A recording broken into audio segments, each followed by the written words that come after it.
দুজন সাহাবা হুজুর দিগকে দাঁড় করিয়ে দিলেন। মদিনার বর্ডারে পাহারা দিবার জন্য একজন আনসারী আর একজন মুহাজিরিন সাহাবা হুজুরদের মধ্যে আলোচনা শুরু হয়ে গেল। ভাই, দুজন মিলে জেগে থেকে কি লাভ? হাফ রাত বা কিছু সময় আপনি পাহারা দেন, আমি ঘুমাই, আমি পাহারা দেবো, আপনি ঘুমাবেন। দুই ভাইয়ের মধ্যে সেটিং হয়ে গেল। এ যুবকেরা মুহাজিরিন সাহাবা ঘুমিয়ে পড়লেন। পালাক্রমে আনসারী সাহাবা দাঁড়িয়ে রইলেন। আনসারী সাহাবা চিন্তা করতে লাগলেন, বেকার দাঁড়িয়ে দাঁড়িয়ে কি লাভ? আল্লাহ পাকের নামাজে দাঁড়িয়ে যায়। আর এখন এমনও মুসলমান আছে জুম্মাতেও নামাজ পড়ে।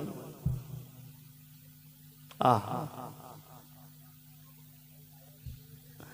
এ নজওয়ানেরা, আনসারী সাহাবী যেই নামাজে দাঁড়িয়ে গেল, সঙ্গে সঙ্গে বেঈমান জালিমরা এদিকে চলে এসেছে।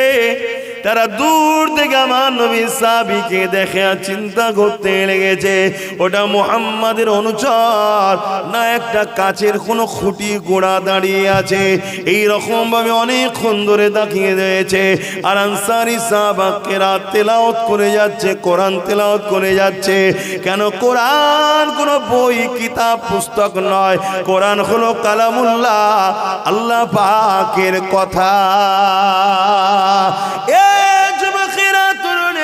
তাই আল্লাহ জানিয়ে দিয়েছে যে যতক্ষণ আমার কোরআন তেলাওয়াত করবে সে আমি আল্লাহ আমার সঙ্গে ততক্ষণ কথা বলতে লেগেছে। আল্লাহ নবী সাহাবী আনসারী সাহাবী দাঁড়িয়ে দাঁড়িয়ে নামাজ পড়তে লেগেছে, কেরাত তেলাওয়াত করতে লেগেছে। এমন সময় দেখা যায় ওই বেঈমানেরা তীর নিক্ষেপ করে দেয়। ওই তীর এসে আমার নবী পাকের সাহাবীর সিনায় লেগে যায়। সাহাবী বুঝতে পেরে গেছে আমাকে জালিমরা তীর মেরেছে, কিন্তু কোরআন তেলাওয়াত এত মজা লাগছে, কোরআন তেলাওয়াতটাও ছাড়তে পারছে না। একটা দুটো তিনটে করে পর পর তীর মেরেছে। সাহাবী রুকু গেলেন, সালাম ফিরালেন, মুহাজিরিন ভাইকে তুলছেন, মুহাজিরিনকে তুলছেন। মুহাজিরিন সাহাবী উঠে, দেখা হয়েছে, দেখে এলাম একটু ভালো থাকলে তারপর আলোচনা করবো। এ কি অভ্যাস তোমাদের? হাই, কি দুনিয়া এসে গেল, কি দুনিয়া এসে গেল। হুজুরের নাম আমার স্মরণ করছেন, ভাইদের যদি জানা থাকে একটু বলবেন। একজন ইমাম সাহেব ছিলেন, হাদিসের দাস দিচ্ছেন, ছাত্রদের ঘরে হাদিস শিখাচ্ছেন, ছাত্ররা বসে বসে হাদিস শিখছেন। হুজুরের চেহারার আস্তে আস্তে পরিবর্তন হচ্ছে। একটা সময় পুরো শরীরটা নীল কালারের হয়ে গেছে, তথাপিও হাদিস তেলাওয়াত বন্ধ করেনি। যখন হাদিস শেষ হয়ে গেল, ছাত্ররা জিজ্ঞেস করছে, হুজুর আপনার চেহারার মধ্যে পরিবর্তন দেখা দিচ্ছে, কি ব্যাপার? বলছে, হ্যাঁ বাবা, পিঠে একটা কি ঢুকেছে, কামড়াচ্ছে, 100 বার দংশন করেছে। খুলে দেখছে সাপ বিছে বলে না, ওই 100 বার কত জ্বলন বলুন তো। হুজুর তাহলে আপনি প্রথমবার কামড়ে? বাবা আমি নবীর হাদিস বলছি, কি করে হাদিস বন্ধ করে দে বাবা, দেখি জান আগে নয়, নবীর হাদিসটা আগে। জোরে বলুন সুবহানাল্লাহ। এই পুরো পৃথিবীকে এক পাল্লায় রাখো, আর নবী পাক সাল্লাল্লাহু আলাইহি সাল্লামের একটা সুন্নতকে এক পাল্লায় রাখো। এই পৃথিবীর থেকেও নবীর সুন্নতের একটা সুন্নতের দাম অনেক বেশি। জোরে বলুন সুবহানাল্লাহ। আমরা তো মানতে পারিনি, আমরা মানতে পারিনি। কত বড় বড় গাড়ি ঢুকছে রে বাবা, সরাই লেগে না যায়, সরাই বাপ। শেষকালে সব ছেড়ে দে, ড্রাইভার সাহেবের উপর রাগ মিটাবি, সরে সরে আয় বাবা। এবারে মসজিদের শুভ উদ্বোধনী বলে এখানে হচ্ছে, পরের বারে কোনো মাঠটার দেখে করবেন, কথা বুঝে আসছে। কেন এই জায়গায় ভাবে করা ঠিক হবে না, গাড়ি ঘোড়া সব যাচ্ছে। আবার পিছনে একটা চলে, যাও গাড়িগুলো সাইড দিয়ে দাও। তো ভাইয়েরা আমার, কি কথা বলছিলাম জানো? হ্যাঁ ওটা তো বললাম, তার আগে কি ওয়াজ করছিলাম?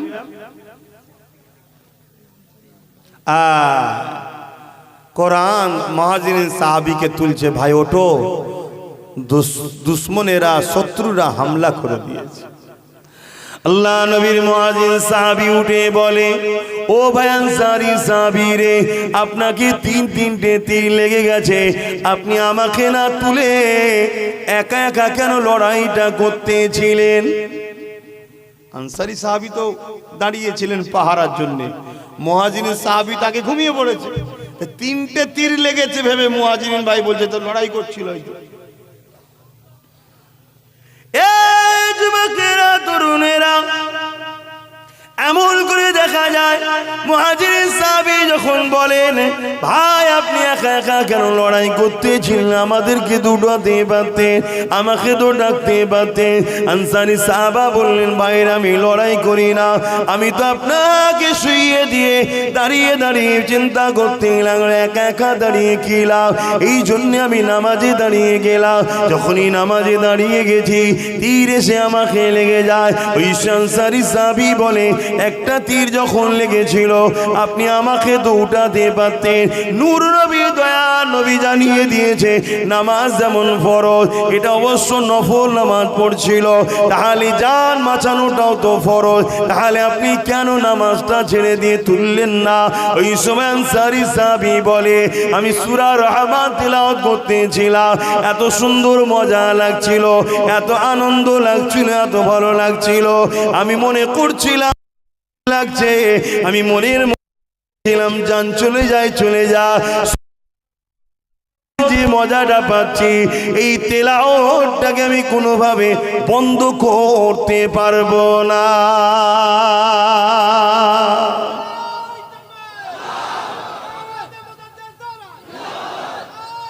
আল্লাহ ভাই, আমার তাকবীর দিবিনি ভাই, তাকবীর আল্লাহর হবে, রসুলের হবে, দিন ইসলামের হবে, আর যার ওসিলায় পুরো ভারতের মানুষ ইসলাম পেয়েছি দাদা হুজুরের হবে। বাকি কারো তাকবীর দেওয়া বন্ধ কর। লিবার জন্য নতুন নতুন সব পীর হবার শখ করছে, শুধু তাকবীর লিবার জন্য, তাকবীর যাতে পাই, অন্য কিচ্ছু নয়। মৌলী সাহেবদের তাকবীর নাই, হুজুরদের তাকবীর, তা মৌলী সাহেব তো স্বাভাবিক ভাববে তা আমাকে হুজুর যেমন করে হতে হবে তাকবীরটা পাওয়া যায় না। খাওয়াতে একই হয়, আল্লাহ করে খাওয়া আলাদা দেন নাকি মৌলী সাহেব করে, সব একই, শুধু তাকবীর দিতে হবে। ওই জন্য বলছে আমার তাকবীর দিবিনি, সবাই গোপেন বলছে। তাকবীর আল্লাহর হবে, রসুলের হবে, দিন ইসলামের হবে, আর একেবারে নেমো খারামি করা উচিত হবে না দাদা হুজুরকে বাদ দেওয়াটা। কি ভুল বলছি নাকি? তার ওসিলায় আমি দাদা হুজুর, আমার চলছে দাদা হুজুরের ওসিলায়। হ্যাঁ, দাদা হুজুরের আওলাদ বলে তো মানুষ সম্মান করে। দাদা হুজুরের বাগান, এখন আমি ফল খেয়ে বেড়াচ্ছি, বাগান দাদা হুজুরের, আমার বাপের নয়, আমার দাদুরও নয়।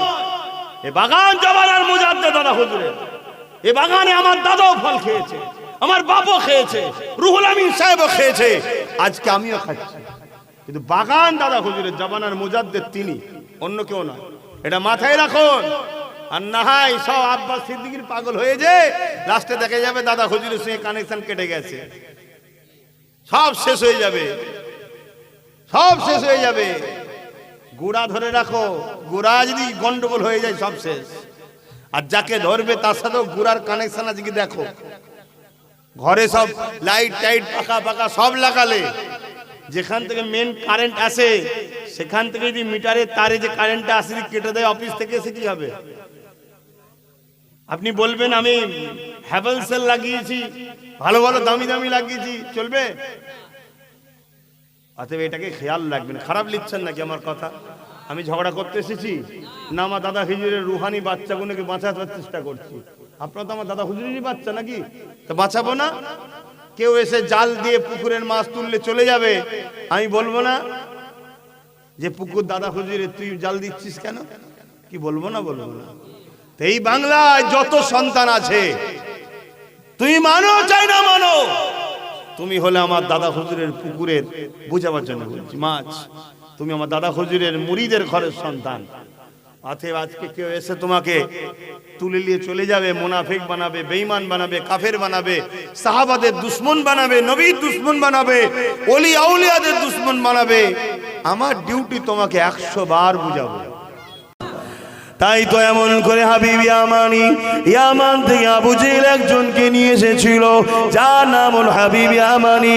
ওই হাবিব ইয়ামানি আমার রাসূলুল্লাহকে জিজ্ঞাসা করলো, হে মুহাম্মদ সাল্লাল্লাহু আলাইহি ওয়াসাল্লাম, বলো তো দেখি, আমার হৃদয়ের মধ্যে একটা কষ্টদায়ক কথা রয়েছে, জানি আমি বড় ব্যথার মধ্যে ঘুরে বেড়াই, জানি আমি বড় কষ্টের মধ্যে রয়েছি।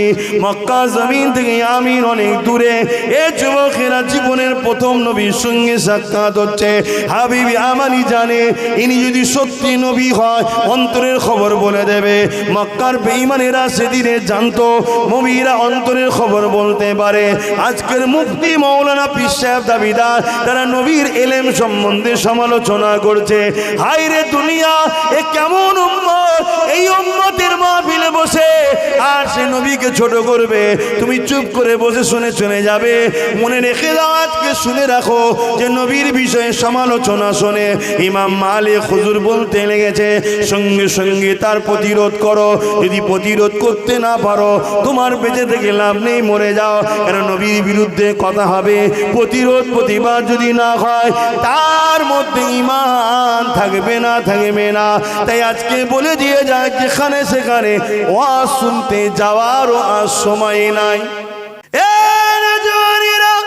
আল্লাহ নবী মুচকে এসে বলল, হাবিব আমানি শোনো, আল্লাহ তোমাকে একটা কন্যা সন্তান দিয়েছে, বয়সটা তার 8 বছর। যে জন্মগত প্যারালাইসিস, তোমার দিলের মধ্যে কন্যা গেলে বড় ব্যথা বেদনা যন্ত্রণা রয়েছে। তোমার মনের আশা তামান্না এটা, যদি তোমার কন্যারা সুস্থ হয়ে যায়, ভালো হয়ে যায়, এটাই তোমার মনের মধ্যে রয়েছে। হাবিবে আমানি তার দিলের খবরটা নবী পাক যখন বলে দিল, চোখ দিয়ে পানি বেরিয়ে গেল, কিন্তু তথাপি হাবিবে আমানি কলমা কিন্তু পড়ল না। আল্লাহ নবী দয়ার নবীর কাছ থেকে হাবিব ইয়ামানি বিদায় নিয়ে চলে যায়। যাবার পরে নিজের সামনে সে হাবিব ইয়ামানের দিকে রওনা দিয়েছে। এদিকে ইয়ামানি যখন পৌঁছে যায়, অনেক দিনের রাস্তা, এখনকার সময়ের মতো তো যাতায়াতের সুযোগ ছিল না। ইয়ামানি পৌঁছে যাবার পরে ঘরের দরজায় যখন ডাক দিয়েছে, দরজা যে খুলতে এসেছে, ওই দরজা যে খুলেছে ওটা হল হাবিব ইয়ামানির কন্যা সন্তানটা। হাবিব ইয়ামানির চোখ বড় বড় হয়ে যায়, অবাক হয়ে দেখতে লেগেছে, আমি ঠিক দেখছি না ভুল দেখছি। ওই সময় দেখতে লেগেছে না ঠিকই দেখছি, এটা আমার কন্যা। যে কন্যাটা প্যারালাইসিস জন্মগত, চলতে পারতো না, দাঁড়াতে পারতো না। আজ আমি হাবিব ইয়ামানি কি দেখছি, আমার কন্যা আজকে সুস্থ এবং নিজে পায়ে হেঁটে হেঁটে দরজা খানা খুলে দাঁড়িয়ে আছে। যুবকেরা, তরুণেরা, হাবিব ইয়ামানি জিজ্ঞাসা করে, মারে কি ব্যাপার, তোমার কি অবস্থা, কি করে হলো? ওই কন্যা তখন বলতে লাগে, বাবা একদিন রাত্রিরে আমি ঘুমিয়েছিলাম, একজন নুরানি ব্যক্তি এসে এমন করে আমাকে বলে, মারে উঠে দাঁড়াও। আমি বললাম উঠতে পারি না। উনি বলতে লাগলো, মারে দিল থেকে একবার মেনে নাও লা ইলাহা ইল্লাল্লাহ মুহাম্মাদুর রাসূলুল্লাহ। এটা বলার পরে বলল, মারে এবারে বিসমিল্লাহ বলে দাঁড়াও। আমি যে বিসমিল্লাহ বলে দাঁড়ালাম, আমি দাঁড়াতে পারলাম, চলতে পারলাম, এমন করে আমি হাঁটতে শুরু করে দিলাম। হাবিব ইয়ামানি চোখ দিয়ে পানি গড়াতে লেগেছে। ওই মহিলাটা বলতে লেগেছে, কন্যা বলতে লেগেছে, বাবা জান একটা কথা তিনি বলে গেছে আপনাকে জানাবার জন্য, যে তোমার বাবা এলে জানিয়ে দিও খুবই শিগগিরই তোমার আব্বা হাবিব ইয়ামানি তিনিও এই কালেমা খানা পড়ে নেবে। আরো জোরে বলুন সুবহান। যুবকেরা, তরুণেরা, হাবিব ইয়ামানি মেয়েকে জিজ্ঞাসা করে, মার একটু বর্ণনা দাও, ওই নুরানি ব্যক্তিটাকে কেমন দেখতে ছিল? হাবিব ইয়ামানিকে তার কন্যা বলে। হাবিব ইয়ামানি শুনে কান দিয়ে আর চোখটা বন্ধ করে ওই আবু কুবাইস পাহাড়ের ধারে আমার নবীর সঙ্গে যে কথা হচ্ছিল, আমার নবীর সঙ্গে হাবিব ইয়ামানি মিলায়। কন্যা বলে আর চোখ বন্ধ করে মিলায়, মিলতে হাবিব ইয়ামানি দেখাইল এটা অন্য কেউ নয়, জিনার দরবার থেকে আমি এলাম, যিনি আগুনের ইশারা করে 4 টুকরো করে আমায় দেখিয়েছিল, এটা হলো সেই মুহাম্মাদুর রাসূলুল্লাহ। আরো জোরে বলুন সুবহান।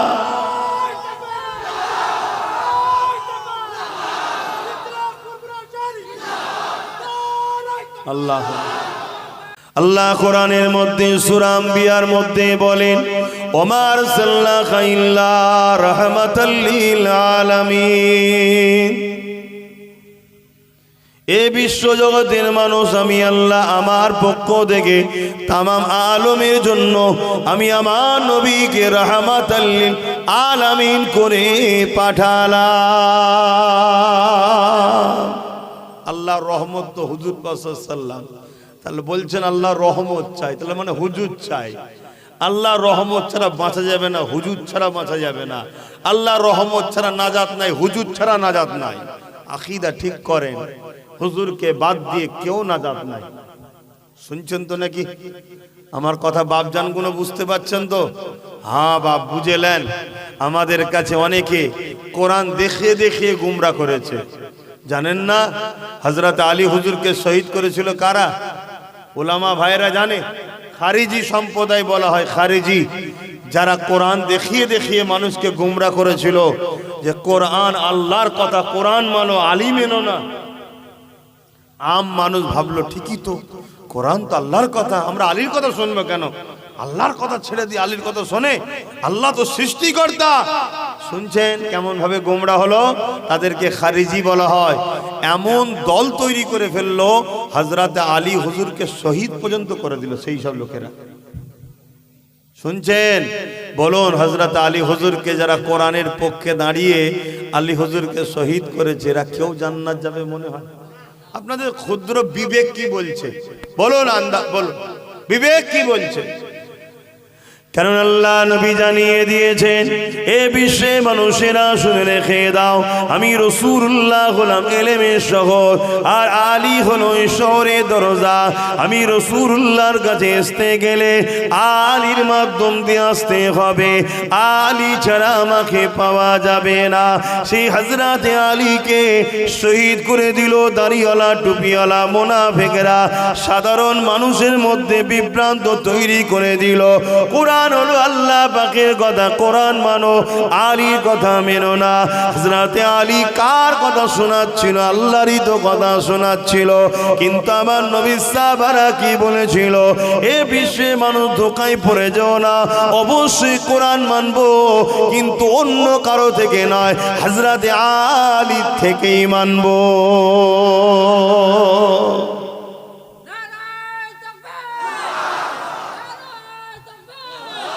আমার কথা বুঝতে পাচ্ছেন? আমরা মানবো তো কোরআনকে। আজ আমাদেরকে অনেকে শোনায়, আরে কোরআন হাদিস আগে না দাদা হুজুর আগে? তোমরা দাদা হুজুর কে পাগল হয়ে যাচ্ছ, কোরআন হাদিস ছেড়ে যে দাদা হুজুর করছো। এরকম ভাবে বিভ্রান্ত করে না? বলেন বলেন। হ্যাঁ, এই আর আজকের খারিজি, এরা আজকের খারিজি, এরা আমাদের মধ্যে মতনৈক্য তৈরি করছে, ডিভাইড তৈরি করছে। অথচ যারা বলছে এদের বাপ দাদাও মুসলমান হয়েছে দাদা হুজুরের ওসিলায়, জোরে বলুন সুবহানাল্লাহ।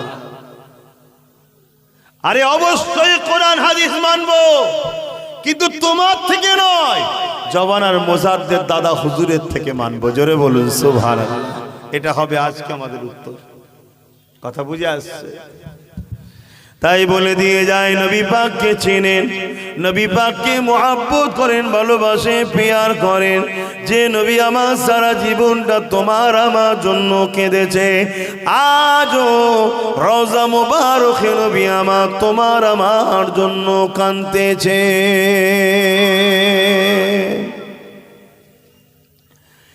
এ নওজওয়ানেরা, এই পৃথিবী জুড়ে যারা আমাদেরকে মিটাতে চাইছে, তারা বারবার মিটে গেছে, আমাদেরকে মিটাতে পারেনি। অথচ তাদের হাতে ক্ষমতা যুগে যুগে ছিল, অথচ তাদের হাতে অস্ত্র যুগে যুগে ছিল, অথচ তাদের দিকে পাওয়ার যুগে যুগে ছিল, তথাপিও তারা মিটে গেছে, আমাদের মিটাতে পারেনি। তাই তারা বড় রিসার্চ করে দেখে নিয়েছে সব ক্ষমতা আমাদের পক্ষে থাকার